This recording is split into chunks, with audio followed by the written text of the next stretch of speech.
કેમ છો વિદ્યાર્થીઓ? મજામાં? તમે બધા તમારા અભ્યાસક્રમને બહુ સરસ રીતે વિડીયો લેક્ચર દ્વારા ભણી રહ્યા છો. ધોરણ 11માં આપણે છેલ્લું ચેપ્ટર પહેલા ભાગનું 11મું ધોરણ છે, 11મું ચેપ્ટર બેંક સિલગમેન્ટ, તેનો અભ્યાસ આપણે અગાઉના વિડીયો લેક્ચર દ્વારા કર્યો છે. હવે તેમાં આપણે ઉદાહરણના દ્વારા જુદા જુદા પ્રકારના વ્યવહારો બેંક સાથે તમે કર્યા હોય અને તેની નોંધ ન થઈ હોય તેની આપણે સમજણ કેળવી હતી. અત્યાર સુધી જેટલા પણ વિડીયો લેક્ચર દ્વારા મેં તમને બેંક સિલગમેન્ટ ભણાવ્યો છે તેના આધારે તમને એક પ્રાથમિક સમજ તો ખબર પડી ગઈ છે કે આ પ્રકારનો વ્યવહાર હોય તો આ પ્રમાણે તેની નોંધ થાય છે. હવે આપણે તેને સ્વાધ્યાયના દાખલા દ્વારા ઉકેલવાનો પ્રયત્ન કરીએ. તો બધા હવે તૈયાર થઈ જાઓ. આપણે સ્વાધ્યાય 11માં દાખલા નંબર 4 ને આપણે ઉકેલવાનો પ્રયત્ન કરીશું. તમે બધા તમારી ટેક્સ્ટબુકને જોડે રાખજો કે જેના કારણે તમે વ્યવહારને બહુ સારી રીતે સમજી શકો અને તેની બેંક સિલગમેન્ટમાં કઈ બાજુ નોંધ થાય છે તેને હું તમને અહીંયા સમજાવીશ. તો દાખલા નંબર 4માં મથાળું વાંચીએ તો એવું લખેલું છે, તારીખ 31/12/2015ના રોજ શ્રી સુધીરનો રોકડ મેળ 5,000 રૂપિયાની બેંક સિલક દર્શાવે છે. નીચેની માહિતી પરથી તેમનો બેંક સિલગમેન્ટ તૈયાર કરો. તો હવે આપણી સામે એક સ્પષ્ટ થઈ ગયું કે આપણે સુધીરના ચોપડે રોકડ મેળ તૈયાર કરવાનો છે, બેંક સિલગમેન્ટ તૈયાર કરવાનો છે અને એના માટે રોકડ મેળની બાકીથી આપણે દાખલો શરૂ કરવાનો છે. તો કોઈ પણ દાખલો ગણવો હોય તો મથાળું પહેલાં લખવું પડે. એટલે તારીખ 31/12/2015ના રોજનો સુધીરના ચોપડે બેંક સિલગમેન્ટ. મિત્રો, અહીંયા એવું ધ્યાન રાખવાનું કે 12મો મહિનો એટલે ડિસેમ્બર, જે તમને ખ્યાલ જ છે. તો તમારે ડિસેમ્બર મહિનાના વ્યવહારોને ધ્યાનમાં લઈને દાખલો ગણવાનો છે. જે વ્યવહારની 31/12 સુધી નોંધ ન થઈ હોય તે નોંધ તમારે અહીંયા બેંક સિલગમેન્ટમાં બનાવવાની છે. તો આપણે દાખલાની શરૂઆત રોકડ મેળની બાકીથી કરીએ. તો રોકડ મેળ પ્રમાણે 5,000 રૂપિયાની બેંક સિલક, તમને બધાને ખ્યાલ છે કે તે ઉધાર બાકી કહેવાય. એટલે અહીંયા શરૂઆત કરીશું. રોકડ મેળ મુજબ બેંક સિલક, ઉધાર બાજુ 5,000 રૂપિયા. અને ત્યાર પછી તમને જે વ્યવહારો આપેલા છે તેને સમજીને તેની આપણે નોંધ બેંક સિલગમેન્ટમાં કરીશું. સૌથી પહેલો વ્યવહાર આપણે જોઈએ તો તારીખ 29/12/2015ના રોજ ₹8,000ના ચેક બેંકમાં ભરેલ, પરંતુ 31/12/15 સુધી આ ચેક બેંકે પાસબુકમાં જમા કરેલા નથી. મિત્રો, આપણે વ્યવહાર જોઈએ તો અહીંયા એવું લખ્યું છે કે 12મા મહિનામાં 8,000 રૂપિયાના ચેક બેંકમાં જમા કરવા માટે આપણે મોકલ્યા હતા, પરંતુ 31/12 સુધી એટલે કે ડિસેમ્બર મહિનાના અંત સુધી આ ચેક બેંકે જમા કર્યા નથી. તો આપણે અહીંયા 8,000 રૂપિયા જમા બાજુ લખવાના છે. 8,000 જમા બાજુ લખ્યા પછી તેનું કારણ લખાશે, બેંકમાં ભરેલ પરંતુ જમા ન થયેલ છે. અને તમને આપેલા પહેલા વ્યવહારની બેંક સિલગમેન્ટમાં તમે અસર આપી દીધી. બીજો વ્યવહાર છે ₹6,000નો ચેક તારીખ 30/12/2015ના રોજ બેંકમાં વસૂલાત માટે મોકલેલો. મિત્રો, વસૂલાત માટે મોકલ્યો એટલે કે તમે જમા કરવા માટે મોકલેલો, જે તારીખ 31/12/15 સુધી બેંકે વસૂલ કરેલ નથી, એટલે કે બેંકે તે જમા કર્યો નથી. તો 6,000 રૂપિયા આપણે જમા કરવા માટે મોકલ્યા હતા. 6,000 12મા મહિના સુધી જમા થયા નથી, તો આપણે 6,000 જમા કરવાના છે. કારણ લખાશે, વસૂલાત માટે મોકલેલ ચેક બેંક દ્વારા વસૂલ થયેલ નથી. તો આ કારણ તમારે લખવાનું અને જમા બાજુ અસર 6,000 લખાશે. તે પ્રમાણે આપણે ત્રીજો વ્યવહાર જોઈએ. ₹3,000નું વીજળી બિલ ચૂકવવા માટે 28/12/2015ના રોજ ચેક આપેલ, જે તારીખ 31/12/15 સુધી બેંકે પાસબુકમાં ઉધારેલું નથી. આપણે કોઈ પણ પ્રકારના નાણાંની ચૂકવણી કરવા માટે ચેક લખીએ છીએ તો તે બેંકમાં ઉધાર થાય છે. 3,000 રૂપિયાનું વીજળી બિલ માટે આપણે પાસબુકમાં ઉધાર થવા જોઈએ, પરંતુ પાસબુકમાં ઉધાર થયા નથી. તો 3,000 રૂપિયા આપણે ઉધાર બાજુ લખવાના. કારણ લખાશે, વીજળી બિલનો આપેલ ચેક જે બેંકે ઉધારેલ નથી. ઘણીવાર એવું વિદ્યાર્થીઓના મનમાં થાય કે સાહેબ, અમને લખતા નથી આવડતું, આ કારણ શું લખવું? તો ગભરાવાની કોઈ ચિંતા નથી. તમારે જે વ્યવહાર આપ્યો છે તે વ્યવહાર અહીંયા લખી નાખવાનો, પણ એમાંથી રકમ કાઢી નાખવાની. જેમ કે આ વ્યવહારમાં જોઈએ તો વીજળી બિલ ચૂકવવા માટે 28/12/15ના રોજ આપેલ ચેક 31/12 સુધી બેંકે પાસબુકમાં ઉધારેલો નથી એવું કારણ લખવાનું અને ઉધાર બાજુ 3000 લખી નાખવાના. તો આ રીતે પણ તમે કારણ લખી શકો છો અને વ્યવહારને સાચો બનાવી શકાય છે. ચોથો વ્યવહાર છે ₹2000નો ચેક 27/12/2015ના રોજ લખીને લેણદારને આપેલ. આપણે ચેક લખીએ એટલે રોકડ મેળમાં જમા થાય અને પાસબુકમાં ઉધાર થાય. આપણે ચૂકવણી કરી છે તેવું સમજાય. આપણે લેણદારને નાણાં ચૂકવેલા પરંતુ 31/12/15 સુધી આ ચેક બેંકમાં રજૂ થયેલો નથી એટલે કે બેંકમાં ઉધાર થયો નથી. તો ₹2000 તમારે ઉધાર બાજુ લખવાના. કારણ લખાશે લેણદારને આપેલ ચેક બેંકમાં રજૂ થયેલો નથી, 2000 ઉધાર થશે. પાંચમો વ્યવહાર છે બેંકે પાસબુકમાં વ્યાજના 80 જમા કરેલ છે. જુઓ મિત્રો, અહીંયા બેંક જે અસર આપે છે એની વિરુદ્ધ અસર આપણે રોકડ મેળમાં આપતા હોઈએ છીએ. તો બેંકે પાસબુકમાં વ્યાજના 80 જમા કરેલા છે. તો બેંકે આપણા ત્યાં વ્યાજ જમા કર્યું તો આવક તરીકે આપણે રોકડ મેળમાં ઉધાર કરવા પડે. અહીંયા લખ્યું છે જે રોકડ મેળમાં ઉધારેલા નથી, તો અહીંયા ₹80 તમારે ઉધારવાના છે. બેંકે જમા કરેલ વ્યાજ જેની રોકડ મેળમાં નોંધ નથી, ₹80 ઉધાર થશે. છઠ્ઠો વ્યવહાર બેંકે ₹100 બેંક ચાર્જિસના પાસબુકમાં ઉધારેલા છે જે રોકડ મેળમાં જમા કરેલા નથી. તો બેંકે ₹100 ઉધાર કર્યા છે, આપણે રોકડ મેળમાં જમા કર્યા નથી, તો ₹100 તમારે જમા કરવાના. તો આ પ્રમાણે તમારે આ 6 વ્યવહારોની બેંક સિલકમેન્ટમાં નોંધ અપાઈ. એક વખત માટે તમે બધા વ્યવહારોને સરસ રીતે સમજી લો, પછી આપણે આગળની પ્રક્રિયા તરફ વળીએ.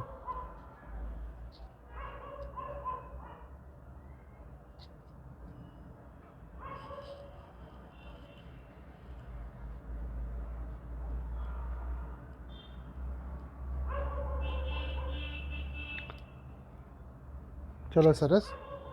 મને લાગે છે તમને બધા વ્યવહારોની સરસ રીતે સમજ પડી ગઈ હશે. હવે આપણે શું કરવાનું છે, તો આ જે ઉધાર અસર આપેલા વ્યવહારો છે તેનો સરવાળો કરવાનો છે અને જમા અસર આપેલી રકમોનો પણ સરવાળો કરવાનો છે. જેવા વ્યવહારો લખાઈ જાય એટલે તરત એક લીટી દોરીને તમારે ઉધાર અને જમા બાજુનો સરવાળો કરવાનો. આ દાખલામાં ઉધાર બાજુની રકમનો સરવાળો 10,080 છે અને જમા બાજુ લખેલી રકમનો સરવાળો 14,100 છે. ત્યાર પછી 2-3 લીટી છોડીને જે મોટી રકમ છે તે બંને બાજુ લખવાની. 14,100 આ બંનેમાં મોટી રકમ છે, તો બંને બાજુ 14,100 લખ્યા.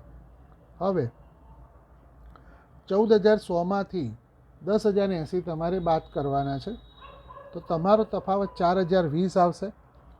તો 4,020 એ તમારો તફાવત ઉધાર બાજુ આવ્યો છે. આ ઉધાર અસર છે અને ઉધાર બાજુ તફાવત આવ્યો છે, તો તમારી ઉધાર બાકી કહેવાય. બેંક સિલકમેન્ટનો નિયમ છે જેનાથી બેંક સિલકમેન્ટની શરૂઆત થઈ હોય તેનાથી વિરુદ્ધ બાજુનો જવાબ કહેવાય. જેમ કે આ રોકડમેળ પ્રમાણે બેંક સિલક શરૂ થયો છે, તો તમારો જવાબ પાસબુક પ્રમાણે કહેવાશે. તો અહીંયા તમારે પાસબુક પ્રમાણે ઉધાર બાકી આવી છે તેવું સમજાય અને પાસબુક પ્રમાણે ઉધાર બાકીને બેંક ઓવરડ્રાફ્ટ કહેવાય. તો અહીંયા જવાબ તમારે લખવાનો પાસબુક મુજબ બેંક ઓવરડ્રાફ્ટ. તમારે ઉધાર બાકી એવું નથી લખવાનું, પરંતુ પાસબુક પ્રમાણે ઉધાર બાકીને શું કહેવાય તે ઓળખવાનું છે અને તમારે તેનું પરિણામ લખવાનું છે. અહીંયા લખાશે પાસબુક મુજબ બેંક ઓવરડ્રાફ્ટ 4,020 અને આ તમારો જવાબ પૂરો થયો. તો આ પ્રમાણે તમે બહુ સરસ રીતે દાખલો 4 પૂરો કરી શક્યા છો. હવે એક ટૂંકો દાખલો જુઓ તમે. 3જા નંબરનો દાખલો છે તમારા સ્વાધ્યાયમાં ઉપર. એનો 5મો દાખલો અહીંયા મેં ગણ્યો છે, કારણ કે તે ટૂંકા દાખલાઓમાં પણ ઘણા સારા વ્યવહારો છે અને તે તમારે સમજવા જોઈએ કે જેનાથી તમને આગળના મોટા દાખલાઓમાં કામ લાગે. તો તમારે સ્વાધ્યાયમાં પ્રશ્ન નંબર 3 આપેલો છે, એમાં 5મા નંબરનો દાખલો છે જે આપણે વાંચીએ. તારીખ 30/4/2016ના રોજ પાસબુક ઉધાર બાકી ₹6,000 દર્શાવે છે. તો તમારે અહીંયા 30/4/2016ના એટલે કે ચોથા મહિનાના વ્યવહારો ધ્યાનમાં લઈને દાખલો ગણવાનો કહ્યો છે. પાસબુક પ્રમાણે ઉધાર બાકી, જેને તમે ઓળખી શકો છો, આગળના દાખલામાં જોયું બેંક ઓવરડ્રાફ્ટ કહેવાય, એટલે અહીંયા મથાળું અપાશે. પાસબુક મુજબ બેંક ઓવરડ્રાફ્ટ ₹6,000 ઉધાર બાજુ. ચોથો મહિનો એટલે એપ્રિલ. હું એટલા માટે બોલું છું, ઘણી વખતે તમારી ભૂલ થઈ શકે છે. ચોપડીમાં નંબર અને નામ બંને લખેલા હોય છે, તો તમારે નામ અને નંબર બંને એક જ હોવા જોઈએ, તો જ તમારે વ્યવહારોની સાચી સમજ કઢાશે.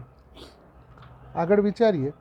જો અહીંયા એપ્રિલ મહિનો લખ્યો છે, હવે ચોથો મહિનો એપ્રિલ છે તેવું ઝડપથી આપણને યાદ ના આવે તો મુશ્કેલી પડે. તો એપ્રિલ 2016 દરમિયાન બેંકે આપેલા વ્યાજના ₹200 અને વસૂલ કરેલ બેંક ચાર્જીસ ₹50 રોકડ મેળમાં નોંધેલું નથી. બેંકે બે પ્રક્રિયા કરી છે.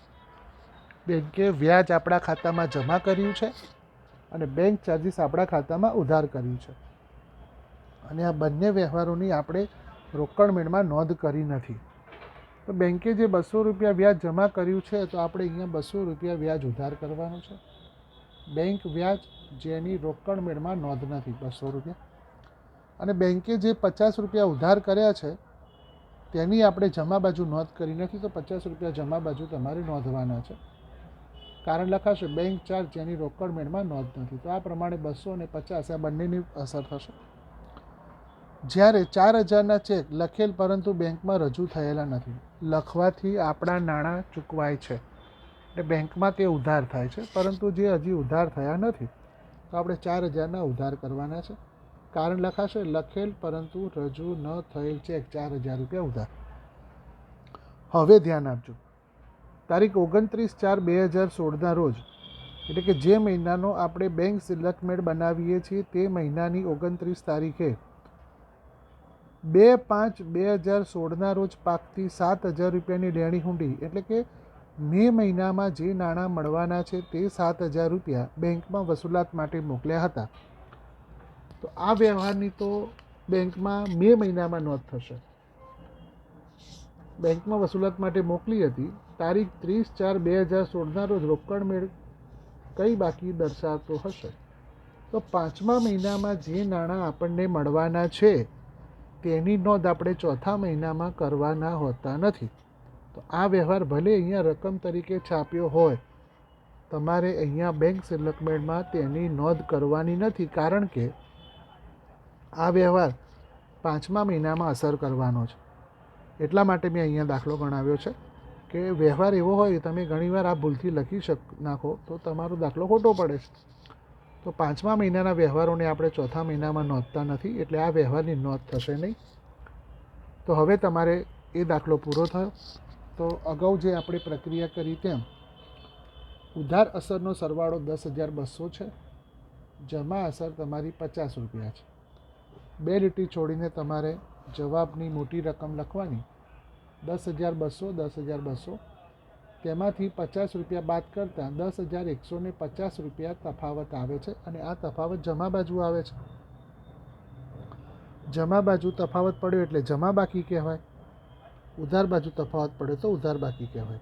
હવે દાખલો આપણો પાસબુક પ્રમાણે તૈયાર થયેલો છે, તો જવાબ તમારો રોકડ મેળ પ્રમાણે કહેવાશે. તો અહીંયા લખાશે રોકડ મેળ મુજબ બેંક ઓવરડ્રાફ્ટ, એટલે કે જમા બાકી છે એટલે બેંક ઓવરડ્રાફ્ટ કહેવાય. તો રોકડ મેળ પ્રમાણે બેંક ઓવરડ્રાફ્ટ 10,150 છે. તો મિત્રો આ પ્રમાણે તમારો ચોથો દાખલો અને ત્રીજાનો 5મો દાખલો પૂરો થયો. અમુક એવા વ્યવહારો છે કે જેની તમારે સમજ કેળવેલી હોય તો તમે બહુ સારી રીતે આ ચેપ્ટરને સમજી શકો. એના ભાગરૂપે મેં તમારી સામે ત્રીજાનો 5મો દાખલો ચલાવેલો. હવે આપણે 5મો દાખલો જે છે તેને ઉકેલવાનો પ્રયત્ન કરીશું. તમે બધા તમારી ચોપડીના સ્વાધ્યાયમાં 5મા નંબરના દાખલાને જુઓ અને તે વ્યવહારોને આપણે ઉકેલવાનો પ્રયત્ન કરીએ. કોઈ પણ દાખલો ગણવો હોય તો સૌથી પહેલાં તમારે મથાળું ફરજિયાત લખવું જરૂરી છે. તો દાખલા નંબર 5 જો એમાં મથાળું લખેલું છે, નરેશનો રોકડ મેળ તારીખ 31/3/2016ના રોજ બેંક ખાતાની જમા બાકી ₹12,000 દર્શાવે છે, જે પાસબુક સાથે મળતી નથી. પાસબુક અને રોકડ મેળની સરખામણી કરતાં નીચે મુજબની માહિતી મળી, તેના પરથી નરેશનું બેંક સ્ટેટમેન્ટ તૈયાર કરો. તમારે રોકડ મેળની 31/3ની બાકી આપી છે, તો તમારે માર્ચ મહિનાના વ્યવહારો ધ્યાનમાં લઈને દાખલો ગણવાનો છે. તો મથાળું લખાશે નરેશના ચોપડે તારીખ 31/3/2016ના રોજનો બેંક સ્ટેટમેન્ટ. ખાના તો ક્રમ, વિગત, ઉધાર અસર અને જમા અસર. સૌથી પહેલાં 31/3/16ના રોજ બેંક ખાતાની જમા બાકી રોકડ મેં પ્રમાણે જમા બાકી એટલે તમારી બેંક ઓવરડ્રાફ્ટ કહેવાય. ઉધાર બાકી હોય તો સિલક હોય, જમા બાકી હોય તો ઓવરડ્રાફ્ટ હોય. તો અહીંયા રોકડ મેં પ્રમાણે બેંક ઓવરડ્રાફ્ટ તે પ્રમાણે વિગતનું મથાળું આપીને દાખલો ગણાશે. 12,000 રૂપિયા છે એટલે જમા બાજુ 12,000 રૂપિયા લખાશે. હવે આપણે દાખલાની શરૂઆત કરીએ. પહેલો વ્યવહાર છે. માર્ચ મહિનાના વ્યવહારો તમારે ધ્યાનમાં રાખવાના છે. ₹10,000નો ચેક 28/3/2016ના રોજ બેંકમાં ભરવામાં આવ્યો હતો. બેંકમાં ભરવામાં આવ્યો હતો એટલે બેંકમાં જમા કરવા માટે મોકલ્યો હતો. ભરેલો ચેક બેંકમાં જમા થાય, પરંતુ આ ચેક બેંકે હજી સુધી પાસબુકમાં નોંધ્યો નથી. તો તરત તમને ખ્યાલ આવી ગયો કે આપણે પાસબુકમાં જમા કરવા માટે મોકલ્યો હતો, પરંતુ જમા થયો નથી. તો આપણે બેંક સિલકમેટમાં જમા કરવાનો છે. તો 10,000 રૂપિયા તમારે જમા બાજુ લખવાના છે. કારણ લખાશે ભરેલ પરંતુ પાસબુકમાં નહીં નોંધેલ ચેક 10,000 રૂપિયા. આ રીતે તમારો પહેલો વ્યવહાર પૂરો થાય. આવડે ને? બહુ સરસ. બીજો વ્યવહાર. તારીખ 30/3/2016ના રોજ બેંકે જમા કરેલ વ્યાજના 160 રોકડ મેળમાં નોંધ્યા નથી. તમારે મનમાં પણ વિચારવાનું છે કે આ વ્યવહારની શું નોંધ થાય. તો બેંકે જમા કર્યું છે તો આપણે ઉધાર કરવાનું છે. જેના મનમાં ઉધાર વિચાર આવ્યો તે સાચા છે. તો તમારે 160 રૂપિયા ઉધાર કરવાના છે. બેંકે જમા કરેલ વ્યાજ જે રોકડ મેળમાં નોંધેલું નથી અને 160 રૂપિયા ઉધાર કરવાના. તો આ પ્રમાણે તમારે પહેલાં નોંધવાનું છે અને પછી વિગત લખવાની છે. ત્રીજો નંબર છે. એક ગ્રાહકે 10,000 રૂપિયા બારોબાર બેંક ખાતામાં ભરેલા છે, જેની માહિતી તારીખ 31/3/16 સુધી મળી ન હતી. કોઈ ગ્રાહક નરેશના ખાતામાં 10,000 જમા કરાવી આવ્યા છે. ભરેલ છે એટલે જમા કરાવી આવ્યા છે. તો ગ્રાહકે 10,000 નરેશના ખાતામાં જમા કર્યા છે, તો તેની વિરુદ્ધ અસર રોકડ મેળમાં ઉધાર બાજુ થવી જોઈએ, પરંતુ તેની માહિતી 31/3 સુધી આપણને મળી નથી, એટલે કે રોકડ મેળમાં ઉધાર કર્યા નથી. તો આપણે રોકડ મેળમાં ઉધાર કરવાના છે 10,000. ગ્રાહકે બારોબાર જમા કરાવેલ રકમ જેની રોકડ મેળમાં નોંધ નથી. તો આ પ્રમાણે 10,000 રૂપિયાની નોંધ ઉધાર થશે. હવે તમારે બે પરિણામો ખાસ યાદ રાખવાના બેંક સિલકમેટમાં. ભરેલો ચેક બેંકમાં જમા થાય, રોકડ મેળમાં ઉધાર થાય. લખેલો ચેક રોકડ મેળમાં જમા થાય, બેંકમાં ઉધાર થાય, એટલે કે પાસબુકમાં ઉધાર થાય. અહીંયા લખ્યું છે જુઓ. ચોથો વ્યવહાર.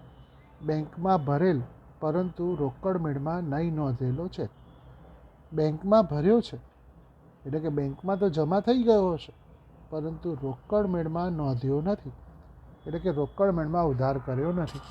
તો તમારે રોકડ મેળમાં ઉધાર બાજુ 8,000 રૂપિયા લખવાના છે. કારણ લખાશે બેંકમાં ભરેલ ચેક જેની રોકડ મેળમાં નોંધ નથી. 8,000 રૂપિયા ઉધાર બાજુ લખાય. પાંચમો વ્યવહાર છે. લખેલ અને બેંકે ચૂકવેલ, એટલે કે આપણે જમા ઉધાર કરવા માટે મોકલ્યો અને બેંકે ચૂકવેલ એટલે ઉધાર કરી દીધો, પરંતુ રોકડ મેળમાં નહીં નોંધેલો ચેક. લખેલો ચેક રોકડ મેળમાં જમા બાજુ લખાય, કારણ કે આપણે નાણાંની ચૂકવણી કરીએ છીએ. તો રોકડ મેળમાં જમા બાજુ લખ્યા નથી, તો 6,000 રૂપિયા તમારે જમા બાજુ લખવાના છે. કારણ લખાશે લખેલ અને બેંકે ચૂકવેલ ચેક જેની રોકડ મેળમાં નોંધ નથી. જમા બાજુ 6,000 રૂપિયા. છઠ્ઠો વ્યવહાર. બેંકમાં વટાવેલી 3,000 રૂપિયાની લેણી હુંડી નકરાઈ અને બેંકે પાસબુકમાં નકરામણી ખર્ચના ₹40 સહિતની રકમ પાસબુકમાં નોંધેલ છે, જેની જાણ નરેશને નથી. મિત્રો, અહીંયા તમારે આ ચેપ્ટરમાં આ વસ્તુ ખાસ યાદ રાખવાની કે જો કોઈ હુંડી આપણે બેંકમાં વટાવેલી હોય, એટલે કે જે નાણાં આપણને ગ્રાહક પાસેથી મળવાના છે તે નાણાં આપણે સમય મર્યાદા પહેલાં બેંકમાંથી લઈને આવ્યા હોઈએ તો હુંડી બેંકમાં વટાવી છે તેમ કહેવાય. સમય મર્યાદા પૂર્ણ થતાં બેંક તે નાણાંની વસૂલાત ગ્રાહક પાસેથી કરતા હોય છે.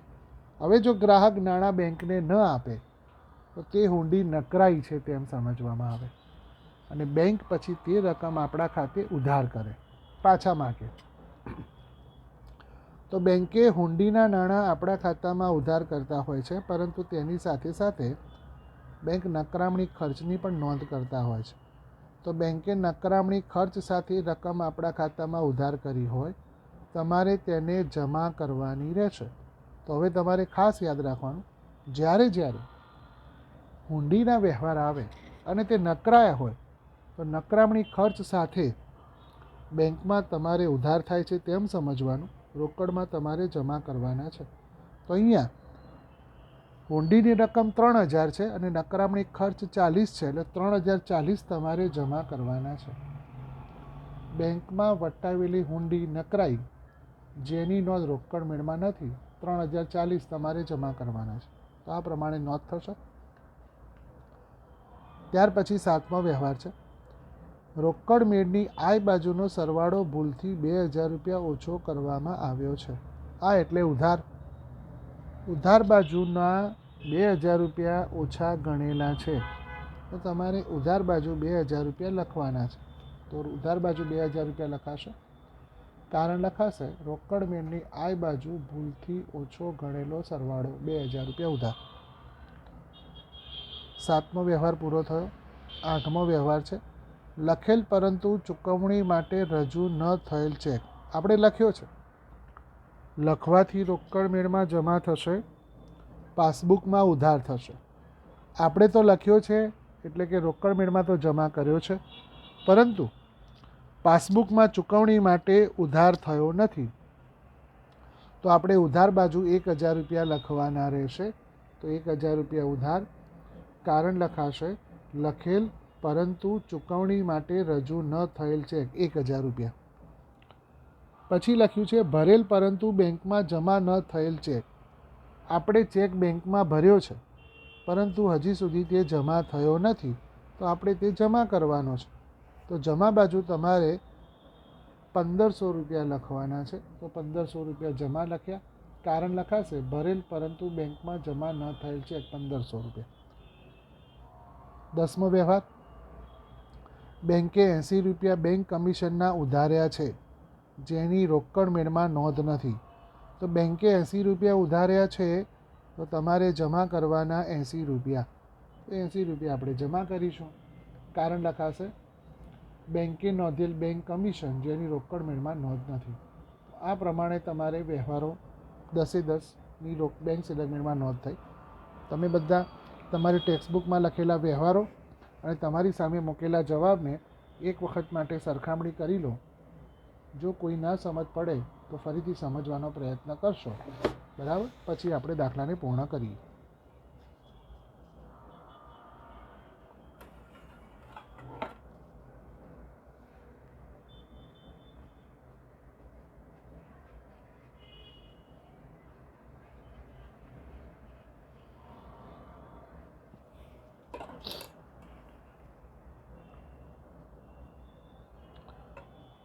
મને લાગે છે તમને બધાને સરસ રીતે બધા વ્યવહારો ખબર પડી જશે. હવે આપણે તમારે ઉધાર અને જમા બાજુની રકમોનો સરવાળો કરીએ. તો તમને જે ઉધાર અસર અહીંયા લખીને બતાવી છે 160, 10,000, 8,000, 2,000 અને 1,000, અને એનો સરવાળો છે 21,160. અને જમા બાજુની જે રકમો છે 12,000, 10,000, 6,000, 3,040, 1,500 અને 80. એનું ટોટલ છે 32,620. તો આ ટોટલ 21,160 ઉધાર બાજુનું આવ્યું, 32,620 જમા બાજુ. મોટી રકમ બંને બાજુ લખવાની છે, તો 32,620, 32,620 બંને બાજુ લખ્યા.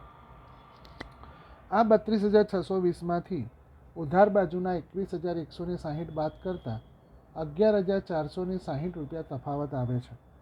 અને 11,460 એ તમારું ઉધાર બાકીનું પરિણામ કહેવાય. ઉધાર બાજુ તફાવત છે એટલે ઉધાર બાકી કહેવાય. હવે આપણે એ જોવાનું કે દાખલો કયા પ્રમાણે શરૂ થયો છે. તો દાખલો રોકડ મેં પ્રમાણે શરૂ થયેલો છે. તો રોકડ મેં પ્રમાણે દાખલો શરૂ થયો છે તો તમારો જવાબ પાસબુક પ્રમાણે કહેવાય. તો અહીંયા પાસબુક પ્રમાણે ઉધાર બાકી એટલે કે બેંક ઓવરડ્રાફ્ટ કહેવાય. તો પાસબુક મુજબ બેંક ઓવરડ્રાફ્ટ 11,460 રૂપિયા જે તમારું દાખલાનો જવાબ કહેવાય અને આ પરિણામ છે. આ નોંધ પર યાદ રાખજો, બેંકમાં વટાવેલી હુંડી નકરાઈ હોય, મેં હમણાં તમને કહ્યું તેને આપણે યાદ રાખવા માટે મેં અહીંયા લખ્યું છે. બેંકમાં વટાવેલી હુંડી નકરાઈ હોય ત્યારે બેંક દ્વારા હુંડી વત્તા નકરામણી ખર્ચ બેંકમાં ઉધાર થાય. આ યાદ જ રાખવાનું છે તમારે કે બેંકમાં ઉધાર થાય, તમારે રોકડ મેળમાં જમા કરવાના છે. તો આ પ્રમાણેની તમારે આ યાદ રાખો નોંધ પણ નોંધ રાખવાની છે, જે તમે નોટમાં અલગથી નોંધી રાખજો, જેનાથી તમને ભવિષ્યમાં આ વ્યવહારોમાં કોઈ ભૂલ થાય નહીં. બરાબર. તો હવે આપણે દાખલા નંબર 5ને સરસ રીતે પૂરો કર્યો. તે જ નિયમો તે જ પ્રમાણે દાખલા નંબર 6 તરફ આગળ વધીએ. તો તમે બધા તૈયાર છો? તો દાખલા નંબર 6ને આપણે ગણીએ. તમારી સામે દાખલા નંબર 6 અહીંયા લખેલો છે. દાખલામાં સૌથી પહેલાં બહુ સરસ રીતે તમારે મથાળાની શરૂઆત કરવાની છે. દાખલા નંબર 6 એમાં લખ્યું છે ગૌરાંગની પાસબુક પ્રમાણે તારીખ 31/3/2016ના રોજ જમા બાકી 10,000 રૂપિયા હતી. તો આપણે ગૌરાંગના ચોપડે બેંક સિલકમેટ બનાવવાનો છે તેવું મથાળા પરથી આપણને ખબર પડે છે. તો અહીંયા લખાશે ગૌરાંગના ચોપડે તારીખ 31/3/2016ના રોજનો બેંક સિલકમેટ. જનરલી મારું આંકડાકીય અને વિગતમાં હું લખું જ છું, તમારે પણ યાદ રાખવાનું, કારણ કે ઘણીવાર ભૂલ થઈ શકે છે. તો ત્રીજો મહિનો એટલે માર્ચ કહેવાય, તમને બધાને ભલે ખબર હોય છતાં આપણે આ વિગતને મનમાં એક વખત માટે દાખલો ગણતી વખતે લાવી દેવાની કે આપણે માર્ચ મહિનાના વ્યવહારો ધ્યાનમાં લેવાના છે. તો હવે શરૂઆત કરીએ.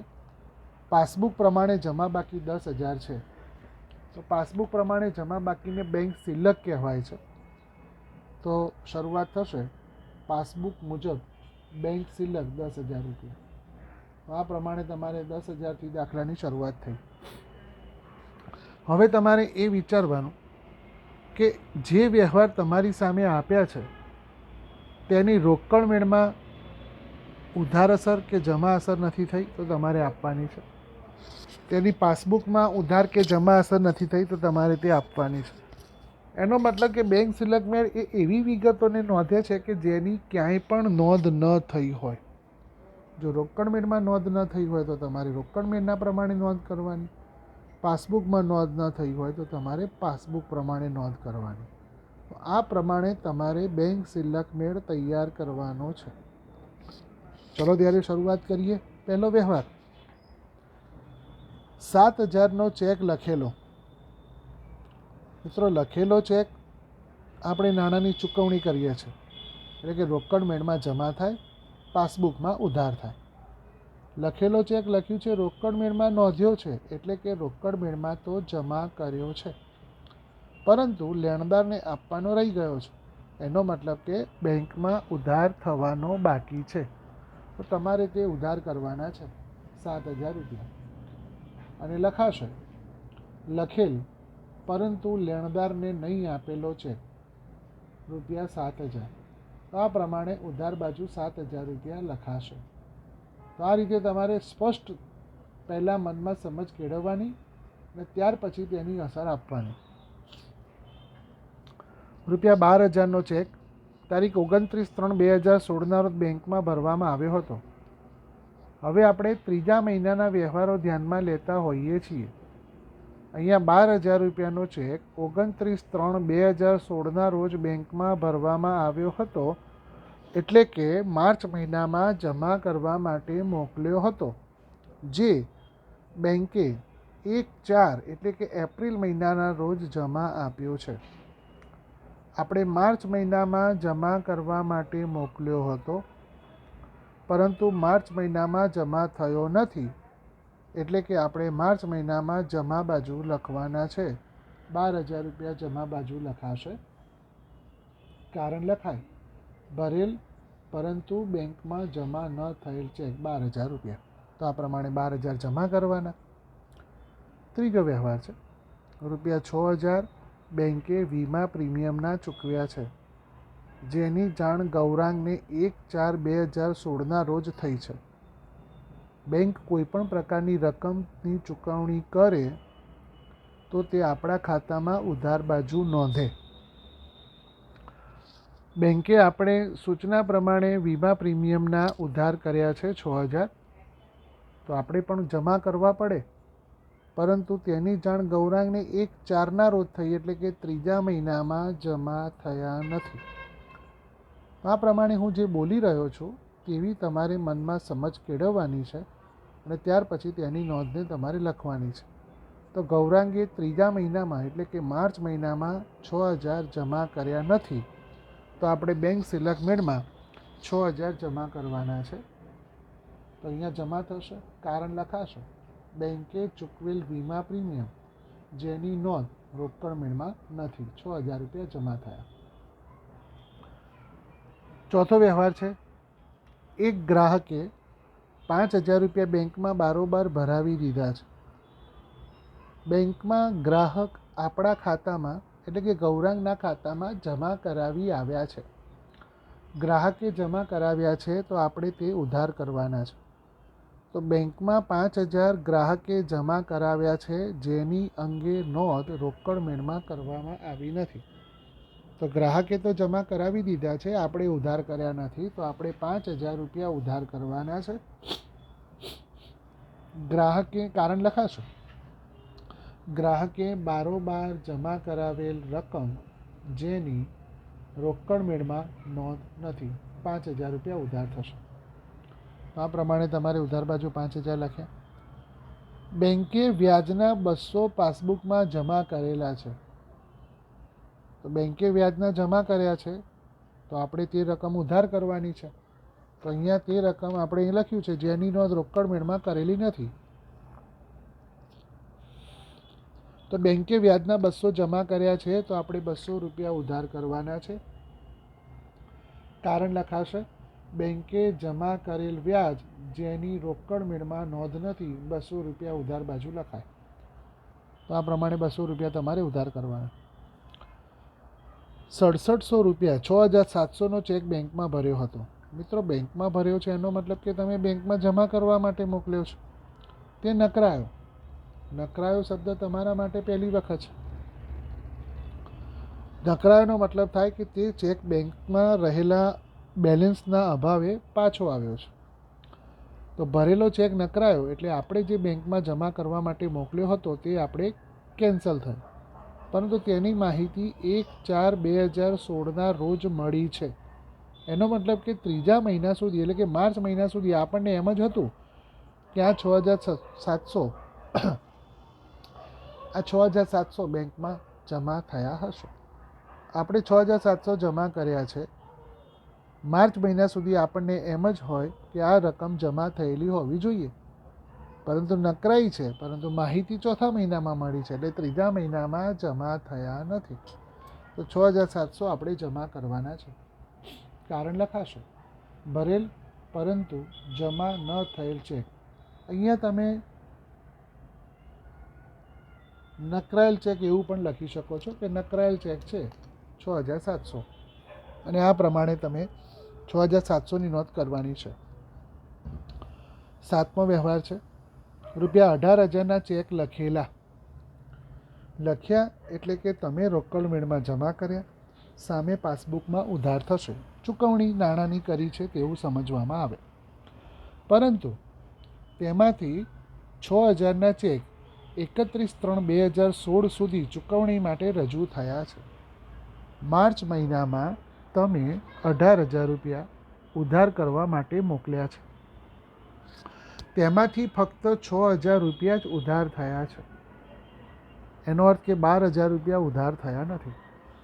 જેટલા વ્યવહારથી નોંધ ન થઈ હોય તેટલાની જ નોંધ તમારે બેંક સિલકમેટમાં કરવાની છે. તો 12,000માંથી તમારે 18,000માંથી 6,000 તો થઈ ગયા છે, બાકી ફક્ત 12,000 રૂપિયા છે. તો 12,000 રૂપિયા તમારે ઉધાર કરવાના રહેશે. તો 12,000 રૂપિયા ઉધાર થશે. કારણ લખાશે લખેલ પરંતુ રજૂ ન થયેલ ચેક 12,000 રૂપિયા. તો આ પ્રમાણે 12,000ની નોંધ થશે. આગળ 32,000ના ચેક ભરેલા. મિત્રો, ભર્યા છે એટલે કે તમે જમા કરવા માટે મોકલ્યા છે. 32,000ના ચેક માર્ચ મહિનામાં તમે જમા કરવા માટે મોકલ્યા છે, જેમાંથી 7,000ના ચેક બેંકમાં તારીખ 31/3/2016 સુધી જમા થયા છે. તો 32,000ના ચેકમાંથી 7,000ના ચેક જમા થયા છે. એનો મતલબ કે 25,000ના જે બાકી રહ્યા તે જમા થયા નથી. તો આપણે 25,000ના ચેક જમા કરવાના રહેશે. તો 25,000 આપણે જમા બાજુ લખવાના. કારણ લખાશે ભરેલ પરંતુ જમા ન થયેલ ચેક 25,000 રૂપિયા. આગળ 18,000 રૂપિયાનો ચેક લખેલો ભરેલો. ભર્યો એટલે બેંકમાં જમા કરવા માટે મોકલેલો. તો જે રકમ બેંકમાં જમા કરવા માટે આપણે મોકલીએ છીએ તેની આપણે પહેલાં રોકડ મેળમાં ઉધાર બાજુ નોંધ કરીએ છીએ. તો બેંકમાં જમા કરવા માટે મોકલેલો જેની નોંધ રોકડ મેળમાં કરવાની રહી ગઈ છે, એનો મતલબ કે રોકડ મેળમાં ઉધાર બાજુ લખવાના રહી ગયા છે. તો રોકડ મેળમાં તમારે તે નોંધ ઉધાર બાજુ કરવાની રહેશે. તો અહીંયા નોંધ થશે 1,800 રૂપિયા ઉધાર બાજુ. કારણ લખાશે ભરેલો પરંતુ રોકડ મેળમાં નહીં નોંધેલ છે. બેંકમાં શબ્દ લખો તો વધારે ક્લિયર થશે. બેંકમાં ભરેલ પરંતુ રોકડ મેળમાં નહીં નોંધેલો છે 1,800 રૂપિયા. તો આ પ્રમાણે તમે લખી શકો છો. 1,800 રૂપિયાની નોંધ ઉધાર બાજુ લખાશે. તો આપણે ક્લિયર થયું. પછી આગળ બેંકે પાસબુકમાં બેંક ચાર્જિસના 20 રૂપિયા ઉધાર્યા છે. હવે તમે બહુ સરસ રીતે સમજી શકો છો કે બેંકે પાસબુકમાં બેંક ચાર્જિસ ઉધાર કર્યા હોય તો આપણે તેની નોંધ રોકડ મેળમાં જમા બાજુ કરવી પડે. તો બેંકે 20 રૂપિયા પાસબુકમાં ઉધાર્યા છે તો આપણે તેની રોકડ મેળમાં જમા બાજુ નોંધ કરવી પડે. તો આપણે તેની રોકડ મેળમાં જમા બાજુ નોંધ કરી 20 રૂપિયા. અને આ પ્રમાણે કારણ લખાશે બેંક ચાર્જ જેની રોકડ મેળમાં નોંધ નથી 20 રૂપિયા. તો આ તમારો છઠ્ઠા દાખલાના 10 વ્યવહારોની બેંક સિલક મેળમાં નોંધ લખાઈ. ફરીથી તમારી સામે દાખલો અહીંયા જવાબ તરીકે મૂકેલો છે. વ્યવહારો તમારી ટેક્સ્ટબુકમાં છે જ, તમે એને ચેક કરી લો.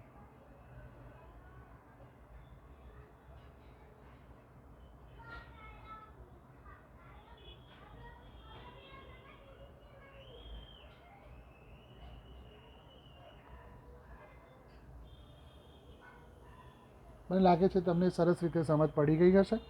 હવે આપણે એ પ્રક્રિયા કરવાની કે ઉધાર બાજુની બધી રકમોનો સરવાળો કરીએ તો 7,000, 5,000, 200, 12,000, 1,800 એનો સરવાળો 26,000 છે. જમા બાજુની રકમો જોઈએ તો 10,000, 12,000, 6,000, 6,700, 25,000 અને 20નું ટોટલ 59,720 છે. હવે જમા અને ઉધાર બાજુમાં જોવા જઈએ તો જમા બાજુ 59,000 સરવાળો એ ઉધાર બાજુની રકમ કરતાં વધારે છે. તો તે તમારે બંને બાજુ લખો તો 59,720, 59,720 તેમાંથી 26,000 બાદ કરતાં 33,720 રૂપિયા તફાવત આવે છે. અને આ 33,720 રૂપિયા ઉધાર બાજુ તફાવત આવ્યો એટલે ઉધાર બાકી કહેવાય. આપણો દાખલો પાસબુક પ્રમાણે શરૂ થયો છે. તો જવાબ તમારો રોકડ મેં પ્રમાણે આવે. તો અહીંયા કારણ લખાશે રોકડ મેં પ્રમાણે ઉધાર બાકી એટલે બેંક સિલક છે. તો રોકડ મેં મુજબ બેંક સિલક 33,720. અને અહીંયા છઠ્ઠો દાખલો તમારો પૂર્ણ થાય છે. તો વિદ્યાર્થી મિત્રો, આ રીતે જે મેં તમને દાખલા આજે સમજાવ્યા છે તે રીતે તમારે બેંક સિલેક્ટમેન્ટના વ્યવહારોને સમજવાના છે અને તેને સરસ રીતે તમારે નોંધવાના છે. મને આશા છે કે આજે જેટલા પણ દાખલા મેં તમને ગણાવવાનો પ્રયત્ન કર્યો છે તે બધા જ દાખલા તમને ખૂબ સરસ રીતે સમજ પડી હશે. તમે બધા તેને નોટમાં સરસ રીતે નોંધી દેજો, સતત પુનરાવર્તન કરતા રહેજો. હવે પછીના વિડીયો લેક્ચર દ્વારા આપણે આગળના સ્વાધ્યાયના દાખલા ગણવાનો પ્રયત્ન કરીશું. ત્યાં સુધી બધાને તમને આવડે તેવી મારી શુભેચ્છા. આવજો.